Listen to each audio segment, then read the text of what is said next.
দেখুন, প্রথমে আপনাদেরকে বলি, আপনারা যখন আমাকে প্রশ্নটা করেছেন, আপনাদের উচিত আজ থেকে 10 থেকে 11 মাস আগে আমাদের নন্দীগ্রামে যিনি এমএলএ রয়েছেন 2021 সালে মানুষের গণতন্ত্রকে চুরি করে, হত্যা করে, জোর জবরদস্তি করে ভোটে যেতে সেই এমএলএ একটা কথা বলেছিলেন বাংলার মাটিতে দাঁড়িয়ে, যে কেন্দ্র যেন বাংলার বকেয়া টাকা আটকে দেয়, কেন্দ্র যেন বাংলার আবাস প্লাস আটকে দেয়, কেন্দ্র যেন বাংলার 100 দিনের কাজের টাকা আটকে দেয়।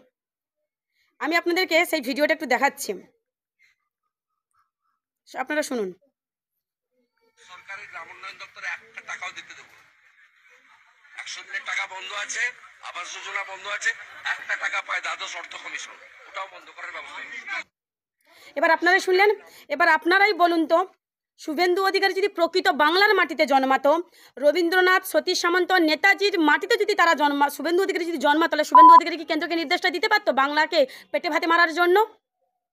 সেই হিসেবে আপনারাও জানেন যে কেন্দ্র 1 টাকা বাংলার বকেয়া টাকা 1 টাকা দেয়নি। 100 দিনের কাজের টাকা বন্ধ করে রেখেছে, আবাস প্লাসের টাকা বন্ধ করে রেখেছে। আমাদের মমতা বন্দ্যোপাধ্যায় কেন্দ্র এই যে বকেয়া টাকা দেয়নি, না দেওয়া সত্ত্বেও মমতা বন্দ্যোপাধ্যায় বাংলার মানুষের অভাব অনটন পূরণ করে তিনি রেখেছে। আমি এই পরিপ্রেক্ষিতে বা এটাকে উদ্দেশ্য করে লিখেছিলাম যে নন্দীগ্রামের মানুষ অভাবটা বুঝতে পারুক, নন্দীগ্রামের মানুষ বুঝতে পারুক, যাকে তারা বারবার ভোট দিয়ে এখানে নিয়ে এসছে, যে সেই এমএলএ কতটা মানুষের পাশে দাঁড়ায়, কতটা মানুষের অভাব অনটন পূরণ করতে পারে।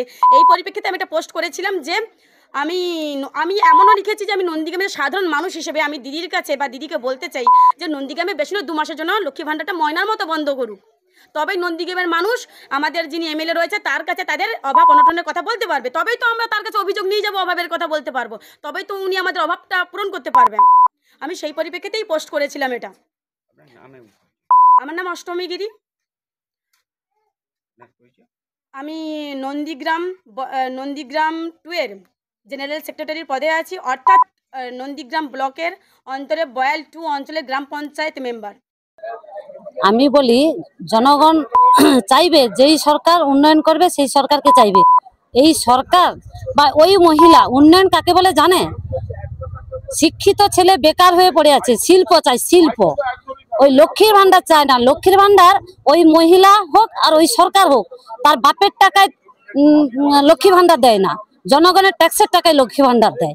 চাইছি 26-এ দেখিয়ে দেব যে লক্ষ্মী ভান্ডার সে সরকার এলেও দেবে, যেই সরকার আসুক দিতে বাধ্য, কারণ লক্ষ্মী ভান্ডার হচ্ছে ট্যাক্সের টাকায় দেওয়া হয়। আমরা চাই শিক্ষিত সমাজ, উন্নয়নের জন্য শিল্প চাই, শিল্প। ওই মহিলাকে বুঝিয়ে দেব যে শিল্প চাই, শিক্ষিত সমাজ, বেকার সমাজ চাইছে লক্ষ্মী ভান্ডার পাবে, উপরন্তু শিল্প আসবে, সরকার পরিবর্তন হবে 26-এ। ভালো ভালো খবর দেখতে সাবস্ক্রাইব করুন বাংলা হান্টের ইউটিউব চ্যানেল।